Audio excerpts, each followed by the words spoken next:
As far as I know, we are the only technical welding program in Brevard County.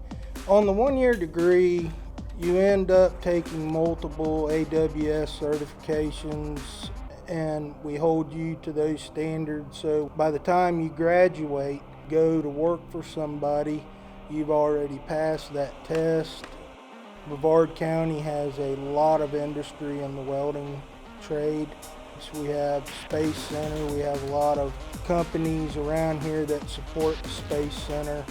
It starts working out, the companies will start looking back at the school and say, hey, yeah, I like what they're producing, he's helping me out, and then they start calling more and more and make one heck of a program at this school where everybody wants to come here and we want to put them to work. My goal always is, try to be the best at whatever you do.